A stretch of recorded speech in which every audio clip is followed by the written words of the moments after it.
Darling افسانہ نگار سعادت حسن منٹو۔ یہ ان دنوں کا قصہ ہے جب مشرقی اور مغربی پنجاب میں قتل و غارت گری اور لوٹ مار کا بازار گرم تھا۔ کئی دن سے موسلا دھار بارش ہو رہی تھی۔ وہ آگ جو انجنوں سے نہ بجھ سکی تھی، اس بارش نے چند گھنٹوں ہی میں ٹھنڈی کر دی تھی، لیکن جانوں پر باقاعدہ حملے ہو رہے تھے اور جوان لڑکیوں کی عصمت بدستور غیر محفوظ تھی۔ ہٹے کٹے نوجوان لڑکوں کی ٹولیاں باہر نکلتی تھیں اور ادھر ادھر چھاپے مار کر ڈری دبکی اور سہمی ہوئی لڑکیاں اٹھا کر لے جاتی تھیں۔ کسی کے گھر پر چھاپا مارنا اور اس کے ساکنوں کو قتل کر کے ایک جوان لڑکی کو کاندھے پر ڈال کر لے جانا بظاہر بہت ہی آسان کام معلوم ہوتا ہے، لیکن اس کا بیان ہے کہ یہ محض لوگوں کا خیال ہے، کیونکہ اسے تو اپنی جان پر کھیل جانا پڑتا تھا۔ اس سے پہلے کہ میں آپ کو اس کا بیان کردہ واقعہ سناؤں، مناسب معلوم ہوتا ہے کہ اس سے آپ کو متعارف کرا دوں۔ وہ ایک معمولی جسمانی اور ذہنی ساخت کا آدمی ہے۔ مفت کے مال سے اس کو اتنی ہی دلچسپی ہے جتنی عام انسانوں کو ہوتی ہے، لیکن مال مفت سے اس کا تعلق دل بے رحم کا سا نہیں تھا۔ پھر بھی وہ ایک عجیب و غریب ٹریجڈی کا باعث بن گیا، جس کا علم اسے بہت دیر میں ہوا۔ اسکول میں وہ اوسط درجے کا طالب علم تھا، ہر کھیل میں حصہ لیتا تھا، لیکن کھیلتے کھیلتے جب نوبت لڑائی تک جا پہنچی تو اس میں سے وہ سب میں پیش ہوتا۔ کھیل میں وہ ہر قسم کے اوچھے ہتھیار استعمال کر جاتا تھا، لیکن لڑائی کے موقع پر اس نے ہمیشہ ایمانداری سے کام لیا۔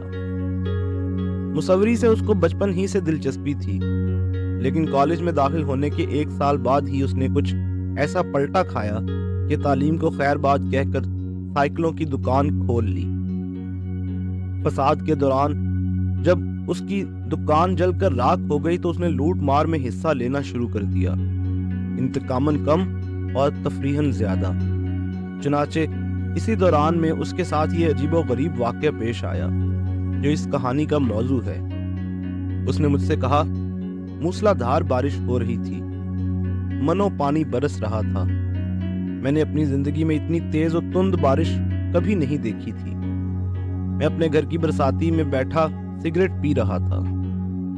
میرے سامنے لوٹے ہوئے مال کا ایک ڈھیر پڑا تھا، بے شمار چیزیں تھیں، مگر مجھے ان میں کوئی دلچسپی نہ تھی۔ میری دکان جل گئی تھی، مجھے اس کا بھی کوئی اتنا خیال نہیں تھا، شاید اس لیے کہ میں نے لاکھوں کا مال تباہ ہوتے دیکھا تھا۔ کچھ سمجھ میں نہیں آتا دماغ کی کیا کیفیت تھی۔ اتنے زور سے بارش ہو رہی تھی، لیکن ایسا لگتا تھا کہ چاروں طرف خاموشی ہی خاموشی ہے اور ہر چیز خشک ہے۔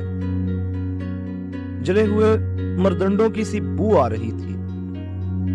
میرے ہونٹوں میں جلتا ہوا سگریٹ تھا، اس کے دھوئیں سے بھی کچھ ایسی ہی بو نکل رہی تھی۔ جانے کیا سوچ رہا تھا، اور شاید کچھ سوچ ہی نہیں رہا تھا کہ ایک دم بدن پر کپکپی سی دوڑ گئی اور جی چاہا کہ ایک لڑکی اٹھا کر لے جاؤں۔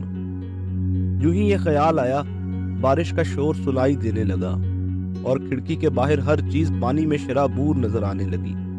میں اٹھا، سامنے لوٹے ہوئے مال کے ڈھیر سے سگریٹوں کا ایک نیا ڈبہ اٹھا کر میں نے برساتی پہنی اور نیچے اتر گیا۔ سڑکیں اندھیری اور سنسان تھیں، سپاہیوں کا پہرا بھی نہیں تھا۔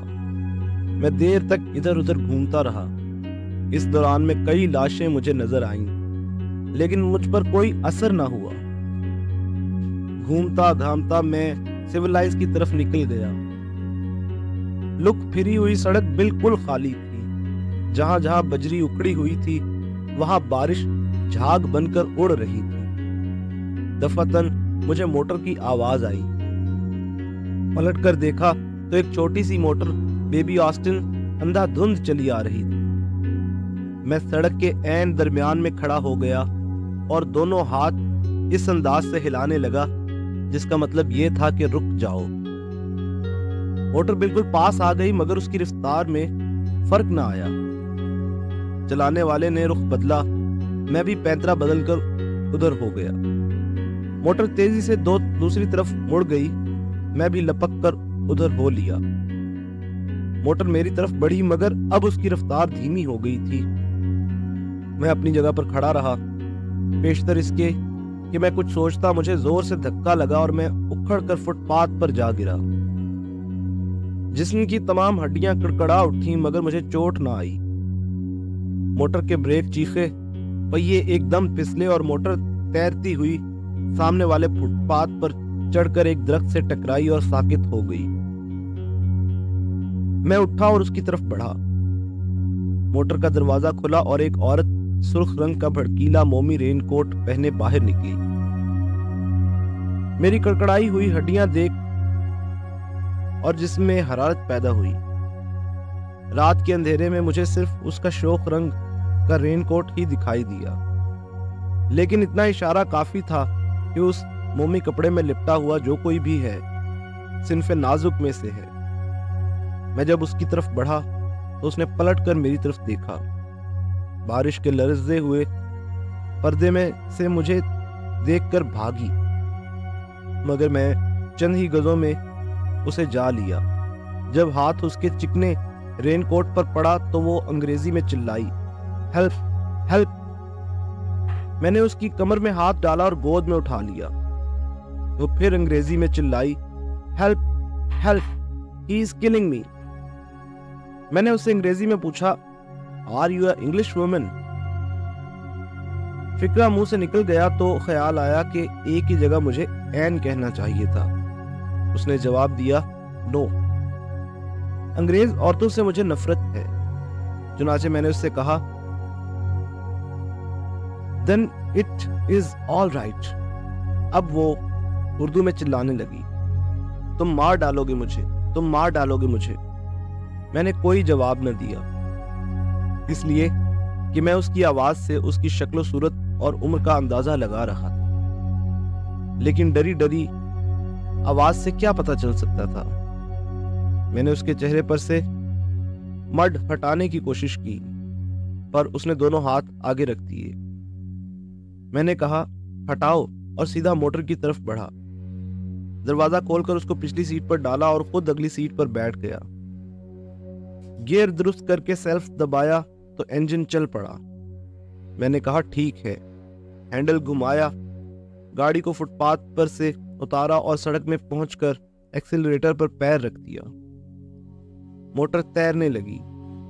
گھر پہنچ کر میں نے پہلے سوچا کہ اوپر برساتی ٹھیک رہے گی، لیکن اس خیال سے کہ لونڈیا کو اوپر لے جانے میں جھک جھک کرنی پڑے گی، اس لیے میں نے نوکر سے کہا، دیوان خانہ کھول دو۔ اس نے دیوان خانہ کھولا تو میں نے اسے گھپ اندھیرے ہی میں صوفے پر ڈال دیا۔ سارا راستہ خاموش رہی تھی، لیکن صوفے پر گرتے ہی چلانے لگی، ڈونٹ کل می، ڈونٹ کل می پلیز۔ مجھے ذرا شاعری سوچی، آئی وونٹ کل یو، آئی وونٹ کل یو ڈارلنگ۔ وہ رونے لگی۔ میں نے نوکر سے کہا، چلے جاؤ۔ وہ چلا گیا۔ میں نے جیب سے دیا سلائی نکالی، ایک ایک کر کے ساری تیلیاں نکالی، مگر ایک بھی نہ سلگی، اس لیے کہ بارش میں ان کے مسالے کا بالکل فالودہ ہو گیا تھا۔ بجلی کا کرنٹ کئی دنوں سے غائب تھا۔ اوپر برساتی میں ٹوٹے ہوئے مال کے ڈھیر میں کئی بیٹریاں پڑی تھیں، لیکن میں نے کہا، اندھیرے ہی میں ٹھیک ہے، مجھے کون سی فوٹوگرافی کرنی ہے۔ چنانچہ برساتی اتار کر میں نے ایک طرف پھینک دی اور اس سے کہا، لائیے میں آپ کا رین کوٹ اتار دوں۔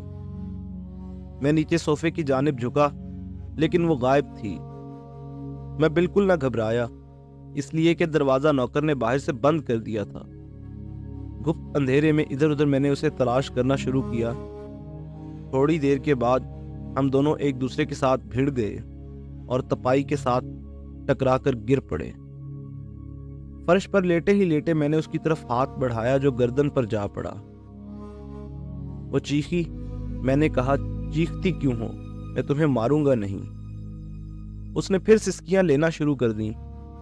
شاید اس کا پیٹ ہی تھا جس پر میرا ہاتھ پڑا۔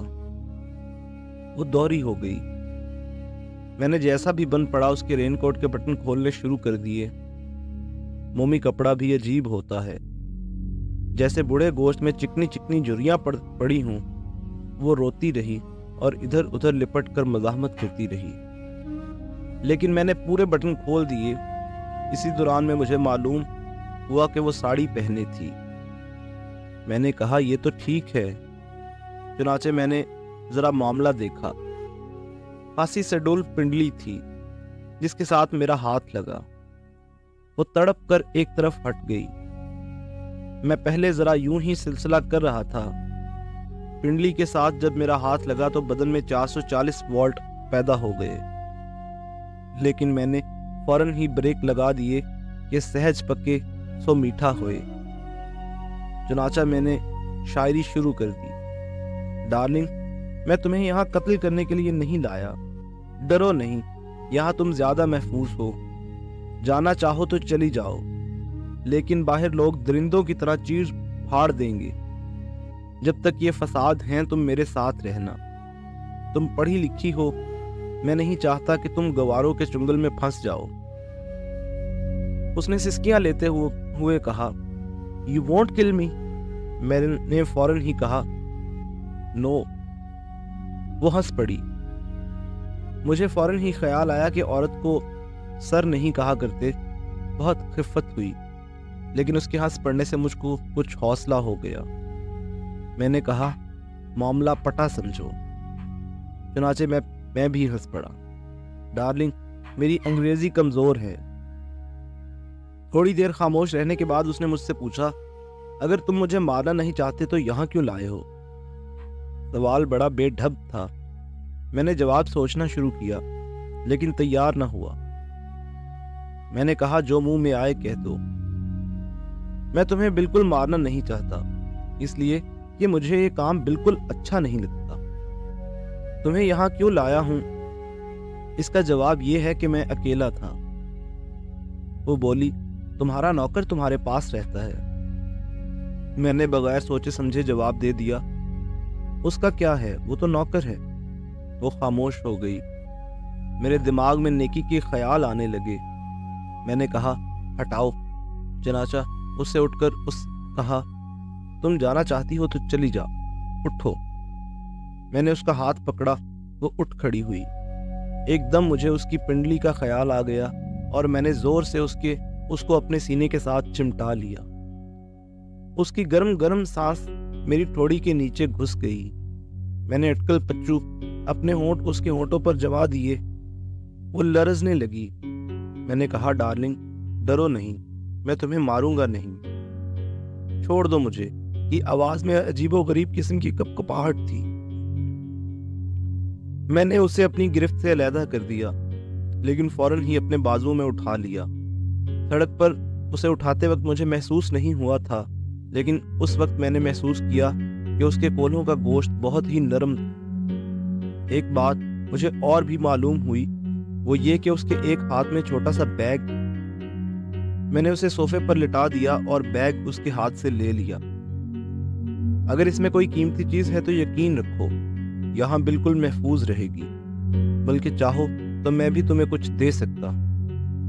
वो बोली, मुझे कुछ नहीं चाहिए, लेकिन मुझे चाहिए। उसने पूछा, क्या? मैंने जवाब दिया, तुम। वो खामोश हो गई। मैं फर्श पर बैठकर उसकी पिंडली से हिलाने लगा। वो कांप उठी, लेकिन मैं हाथ फेरता रहा। उसने जब कोई मज़ाहमत न की तो मैंने सोचा कि मजबूरी की वजह से बेचारी ने अब अपना आप ढीला छोड़ दिया। उससे मेरी तबीयत कुछ खट्टी सी होने लगी। चुनाचे मैंने उससे कहा, देखो, मैं जबरदस्ती कुछ नहीं करना चाहता। तुम्हें मंजूर नहीं है तो जाओ। ये कहकर मैं उठने ही वाला था कि उसने मेरा हाथ पकड़कर अपने सीने पर रख लिया, जो कि धक धक कर रहा था। मेरा भी दिल उछलने लगा। मैंने जोर से डार्लिंग कहा और उसके साथ चिमट गया। देर तक चूमा चाटी होती रही। वो सिसकियां भर भर के मुझे डार्लिंग कहती रही। मैं भी कुछ इसी किस्म की खुराफात बकता रहा। थोड़ी देर के बाद मैंने उससे कहा, ये रेनकोट उतार दो, बहुत ही वाहियात है। उसने जज्बात भरी आवाज में कहा, तुम खुद ही उतार दो ना। मैंने उसे सहारा देकर उठाया और कोट उसके बाजुओं में से खींचकर उतार दिया। उसने बड़े प्यार से पूछा, कौन हो तुम? मैं उस वक्त अपना हुदूद अरबा बताने के मूड में नहीं था। तुम्हारा डार्लिंग, उसने you are a naughty boy कहा और अपनी बाहें मेरे गले में डाल दी। मैं उसका ब्लाउज उतारने लगा तो उसने मेरे हाथ पकड़ लिए और इल्तिजा की, मुझे नंगा ना करो डार्लिंग, मुझे नंगा ना करो। मैंने कहा, क्या हुआ, इस कदर अंधेरा है? नहीं नहीं। तो इसका मतलब ये है कि उसने मेरे दोनों हाथ उठाकर चूमने शुरू कर दिए और लर्जा आवाज में कहने लगी, नहीं नहीं, मुझे शर्म आती है। अजीब सी बात थी, लेकिन मैंने कहा, चलो हटाओ, छोड़ो ब्लाउज को, आहिस्ता आहिस्ता सब ठीक हो जाएगा। मैं कुछ देर खामोश रहा तो उसने डरी हुई आवाज में पूछा, तुम नाराज तो नहीं हो गए? मुझे कुछ मालूम ही नहीं था कि मैं नाराज हूं या क्या हूं। चुनाचे मैंने उससे कहा, नहीं नहीं, नाराज होने की क्या बात है, तुम ब्लाउज नहीं उतारना चाहती हो, ना उतारो। लेकिन इससे आगे कहते हुए मुझे शर्म आ गई, लेकिन जरा गोल करके मैंने कहा, लेकिन कुछ तो होना चाहिए, मेरा मतलब है कि साड़ी उतार दो, मुझे डर लगता है। ये कहते हुए उसका हलक सूख गया। मैंने बड़े प्यार से कहा, किससे डर लगता है? उसी से, उसी से। और उसने बिलक बिलक कर रोना शुरू कर दिया। मैंने उसे तसल्ली दी कि डरने की कोई वजह नहीं, मैं तुम्हें तकलीफ नहीं दूंगा, लेकिन अगर तुम्हें वाकई डर लगता है तो जाने दो। 2-3 दिन यहाँ रहो, जब मेरी तरफ से तुम्हें पूरा इत्मीनान हो जाए तो फिर सही। उसने रोते रोते कहा, नहीं नहीं, और अपना सर मेरी रानों पर रख दिया। मैं उसके बालों में उंगलियों से कंघी करने लगा। थोड़ी ही देर के बाद उसने रोना बंद कर दिया और सूखी सूखी हिचकियां लेने लगी। फिर एकदम मुझे अपने साथ जोर के साथ भींच लिया और शिद्दत के साथ कांपने लगी। मैंने उसे सोफे पर से उठकर फर्श पर बिठा दिया और कमरे में दफतन रोशनी की लकीरें तैर गईं। दरवाजे पर दस्तक हुई। मैंने पूछा, कौन है? नौकर की आवाज आई, लालटेन ले लीजिए। मैंने कहा, अच्छा, लेकिन उसने आवाज भींचकर खौफजदा लहजे में कहा, नहीं नहीं। मैंने कहा, हर्ज क्या है, एक तरफ नीची करके रख दूंगा। चुनाचे मैंने उठकर लालटेन ली और दरवाजा अंदर से बंद कर दिया। इतनी देर के बाद रोशनी देखी थी, इसलिए आंखें चुंधिया गई। वो उठकर एक कोने में खड़ी हो गई थी। मैंने कहा, भाई इतना भी क्या है, थोड़ी देर रोशनी में बैठकर बातें करते हैं, जब तुम कहोगी इसे गुल कर देंगे। चुनाचे मैं लालटेन हाथ ही में लिए उसकी तरफ बढ़ा। उसने साड़ी का पल्लू सिरका कर दोनों हाथों से चेहरा ढांप लिया। मैंने कहा, तुम भी अजीबो गरीब लड़की हो, अपने दूल्हे से भी पर्दा। ये कहकर मैं समझने लगा कि वो मेरी दुल्हन है और मैं उसका दुल्हा। चुनाचे इसी तसव्वुर के तहत मैंने उससे कहा, अगर जिद ही करनी है तो भाई कर लो, हमें आपकी हर अदा कबूल है। एकदम जोर का धमाका हुआ। वो मेरे साथ चिमट गई, कहीं बम फटा था। मैंने उसको दिलासा दिया, डरो नहीं, मामूली बात है। एकदम मुझे ख्याल आया जैसे मैंने उसके चेहरे की झलक देखी थी। चुनाचे उसको दोनों कंधों से पकड़कर मैं एकदम एक कदम पीछे हट गया। मैं बयान नहीं कर सकता मैंने क्या देखा। बहुत ही भयानक सूरत, गाल अंदर धंसे हुए जिन पर गाढ़ा मेकअप थपा था। कई जगहों पर से उसकी तह बारिश की वजह से उतरी हुई थी और नीचे से असली जिल्द निकल आई थी, जैसे कई जख्मों पर से फाहे उतर गए हों। अजाब लगे खुश्क और बेजान बाल जिनकी सफेद जड़ें दांत दिखा रही थी, और सबसे अजीबोगरीब चीज मोमी फूल थे जो उसने उस कान से इस कान तक माथे के साथ साथ बालों में अड़से हुए थे। मैं देर तक उसको देखता रहा। वो बिल्कुल साकित खड़ी थी। मेरे होशो हवास गुम हो गए। थोड़ी देर के बाद जब मैं संभला तो मैंने लालटेन एक तरफ रखी और उससे कहा, तुम जाना चाहो तो चली जाओ। उसने कुछ कहना चाहा, लेकिन जब देखा कि मैं उसका रेनकोट और बैग उठा रहा हूं तो खामोश हो गई। मैंने ये दोनों चीजें उसकी तरफ देखे बगैर उसको दे दी। वो कुछ देर गर्दन झुकाए खड़ी रही, फिर दरवाजा खोला और बाहर निकल गई। ये वाक्य सुनाकर मैंने उससे पूछा, जानते हो वो औरत कौन थी? उसने जवाब दिया, नहीं तो। मैंने उसको बताया, वो औरत मशहूर आर्टिस्ट मिस मीम थी। वो चिल्लाया, मिस मीम? वही जिसकी बनाई हुई तस्वीरों की मैं स्कूल में कॉपी किया करता था। मैंने जवाब दिया, वही। ये एक आर्ट कॉलेज की प्रिंसिपल थी, जहां वो लड़कियों को सिर्फ औरतों और फूलों की तस्वीर कशी सिखाती थी। मर्दों से उसे सख्त नफरत थी। ये सुनकर वो कुछ सोचने लगा, एकदम चौंका। कहाँ है आजकल? मैंने पूछा। उसने जवाब दिया, आसमान पर। क्या मतलब? उसी रात को जब तुमने उसे बाहर निकाला, उसकी मोटर का हादसा हो गया और वो मर गई। लेकिन उसके कातिल तुम हो, ये सिर्फ मैं जानता हूं। नहीं, तुम दो औरतों के कातिल हो। एक उस औरत के जिसको सब मशहूर आर्टिस्ट की हैसियत से जानते हैं, दूसरी उसके जो तुम्हारे दीवान खाने में पहली औरत के कालब में से बाहर निकली थी और जिसको सिर्फ तुम जानते हो। वो खामोश रहा।